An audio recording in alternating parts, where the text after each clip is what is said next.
Hello and welcome to Teleislas News, the most relevant and important information of the day.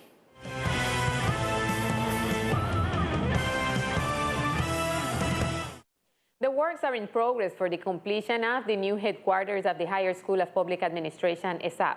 This is a space where young people of the island can access higher education without leaving the department.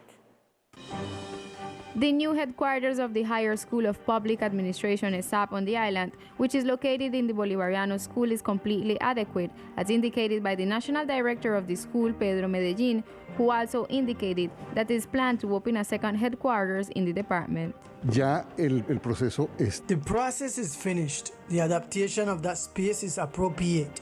The students of the school will have a space to call university every day, but that is not the only headquarters that we will have. There is a second headquarters that we are working on. It is a house that we are acquiring from the SAE. It is one of the houses that were seized by the SAE because we want the research center of the graduate program and all other programs that we want to do with the people to work from this house. The second headquarters will be located in the sector of Siribie.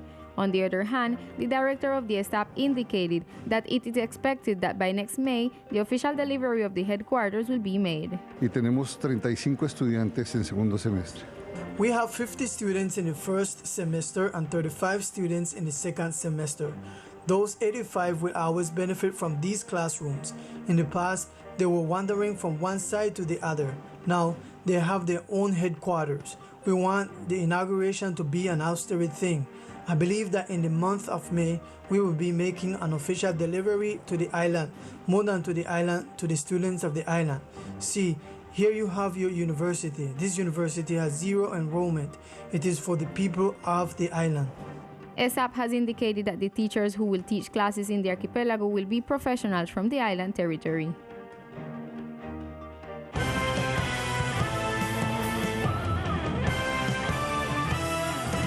A net increase in the number of COVID infections on the island. This is a reason for concern of the health authorities and members of the community. Let us get to know what are the latest reports on the coronavirus in our department. The increase in the number of COVID-19 infections in the department continues, where according to the National Health Institute, the figures rose today to 65, surpassing the barrier of 180 active cases in the archipelago department, taking into account the local report, which until this morning indicated 121 active cases. To date, according to the INS, there are 3,174 total cases, including 49 deaths in the islands. Likewise, according to this morning's report, the occupancy rate in the ICU designated for COVID cases is at 41%, with a total of 8 people, and in the floor assigned for COVID has a total of 15 people. On the other hand, the number of people vaccinated today in the island territory amounts to 5,777 immunized. However, given the worrying figures, the health and law enforcement authorities ask the community to strictly maintain biosecurity protocols and keep their distance, avoiding crowds that continue to generate more infections to the department. All this to avoid the new closure of the airport and the commercial area that could seriously affect the economic reactivation of the archipelago. And our journalistic team went to the COVID vaccine storage center on the island to learn about the refrigeration process of the doses that are distributed daily in the department. The storage center for the vaccines that arrive at our department either for COVID-19 or for other pathologies is located in the sector of San Luis. At this point, they are refrigerated and carried out for the subsequent distribution to the people who need them in the department. All the vaccine, not only source of vaccine from COVID, all the vaccine them that come to the department reach here first before we dispatch it to the hospital or by the police or to the army. The vaccine them that we receive here, we conserve it by the temperature +2, +8. And when we receive it, it come with a thermometer that we measure if it come with the temperature that it should be. If it's not, well, we would have to send back it or we keep it in quarantine. to see well if it can use or not. At this point, they also have the vaccines that are included in the mass vaccination plan for the people of Old Providence. This time, it is for those who are currently in San Andres. Initial, they sent for Providence 4,092 because they're giving the whole population of Providence from 18 years go up. So they sent back some down here for we to put up here, which was 820 doses for the people that is from Providence that is down here in San Andres, being the problem that they had up there. Currently, there are 440 doses of vaccine from the Sinovac laboratory that are stored in this place for the people of San Andres. It should be noted that this amount is only for the second dose. That is to say that to date, no new vaccines are being given to the people of San Andres, and they are waiting for a new batch sent by the Ministry of Health to be restarted.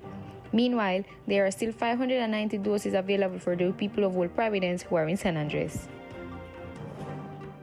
Solidarity during this time of crisis for the archipelago, especially for the municipality of Old Providence and Santa Catalina, has been evident at national and international level. Today, members of an international federation of transport and logistics workers in the country donated more than 3 million pesos to 20 people in Providence. 20 people will benefit from the donation offered by the International Federation. Esteban Barbosa, with satisfaction, spoke to Teleislas News about this good deed. We have come today to the island of San Andres to deliver to 20 comrades from Old Providence who paradoxically are affiliated to a union in Norway. They have been working for 28 years. Now, with the hurricane that occurred on November the 15th, these 20 comrades who work in this shipping company were affected. Therefore, the International ITF Federation, with headquarters in London and Rio de Janeiro, sent help to these 20 comrades. Fernanda Bernard is an islander who is part of the federation and who happily expressed her gratitude for the help provided. I want to thank the ETF from London and from here in Colombia because they had been the one who had been our intermediators. We had suffered something hard in Providence. Unfortunately, all of us was home. After the pandemic, they sent us home after the NCL. And we had been home and we had suffered with this with our family. And we run out of economical resource and they decided to help us. Face masks were also donated by this federation.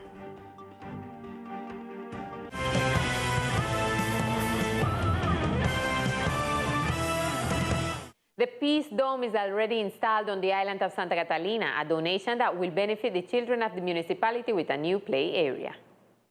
The Dome of Peace is a donation that was made only 1 week after the Hurricane Iota, but until now, it could finally be assembled to put at the service of the community of the municipality of Old Providence and Catalina.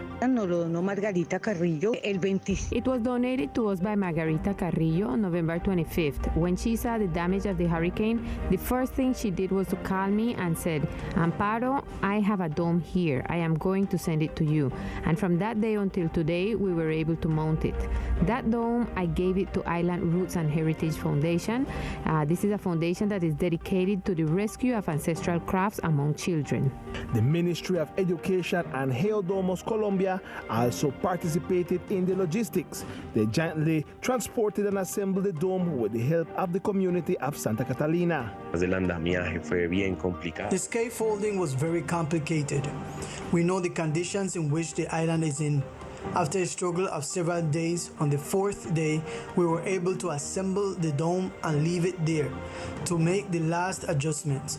It is there planted to be a space to share workshops and a cultural space where people from Old Providence and Santa Catalina can get together. Now the dome, 11 meters long and 620 high, would be a place of peace, playing and learning for children. We will make an articulation with the alcaldía, with the program when they handle with the biblioteca and the ludoteca, so we can carry them program to Catalina, but not only for Catalina children, so we also bring children from Providence and make it can be like a paseo for them. Come in one lunch and cross over the sea and get Catalina and have a different activity. So it will be like a new way, adventure for them to do these activities in the dome. In addition to the dome, they have also donated a library bicycle and books to lend to the children and youth of Santa Catalina. And the following is an assessment of the activities and works that are being carried out this week in the municipality of Old Providence and Santa Catalina. During the last few days, several activities and works have been taking place in the municipality. Among them, the following have been initiated. The Circumvallar Providence Avenue project contracted with the construction company MECO. They will carry out the stabilization of pavements, construction of retaining walls, and the reconstruction of the pedestrian walkway in metal structure in the section of Comsea, which was destroyed by the hurricane in its entirety. On the other hand, advancing with a progress of 80% is a work contracted by the National Road Safety Agency for the demarcation, signaling, and installation of speed bumps on the roads of Old Providence. The works are expected to be completed in the following weeks. The Mayor's office has been carrying out activities in honor of Children's Month between 4 to 6 o'clock in the afternoon in the different neighborhoods of the municipality. The recreational activities will be extended until Monday, the 26th. In recent days, Mayor Jorge Norberto Gari has had meetings with the two groups of young people from the Southwest Bay and Batham House neighborhoods involved in the recent violent events, during which a non-aggression pact between them was achieved. Finally, the Municipal Secretariat of Government today reopened the process of updating and purging the single registry of victims, as a new inconsistency have been found. For this reason, a list has been published on Facebook and a new copy of identity document is requested to be countersigned during the next session of the Municipal Council for Risk Management.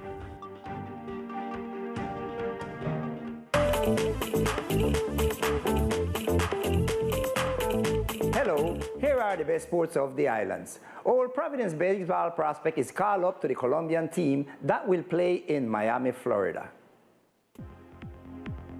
Salomon Castro, son of the island baseball icon Eduardo Castro, was called to the Colombia team that will be representing the national territory in a tournament to be held in Miami, Florida. His coach, Germán Paredes, shared with us.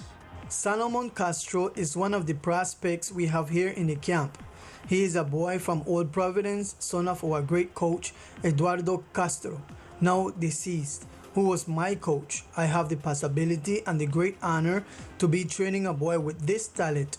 He was chosen as in one of the first players registered in the championship we have in Miami now that will play in July. He is a young man who was chosen from some videos that I sent to the Dominican Republic and Miami. Because of the speed of his hands and the good arm he has, we are working on things that are a little bit difficult.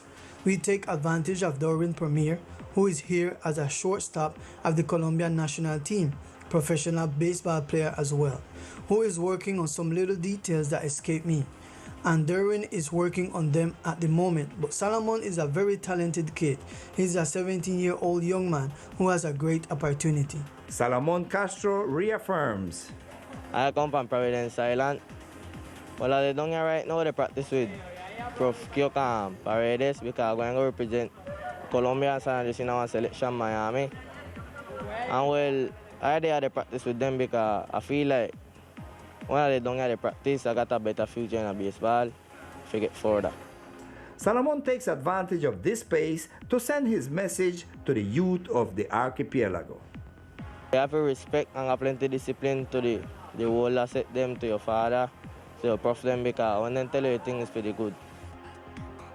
Roller skating coach Liliana Consegra continues with her process of capacitation and preparation for skating. Takes up her activities with skating to continue working with children in a synchronized way, seeking to prepare them for future competitions and tournaments at the national level. This is how teacher Liliana expresses it.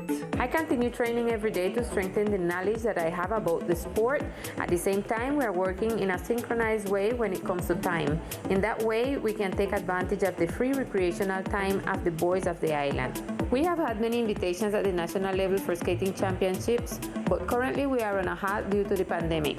Therefore, at the moment, we aren't going to take our athletes from the island for skating competitions to avoid contagion, and at the same time, we are preparing ourselves psychologically, mentally, athletically for the processes that come later in the month of August. Liliana lovingly sends our message.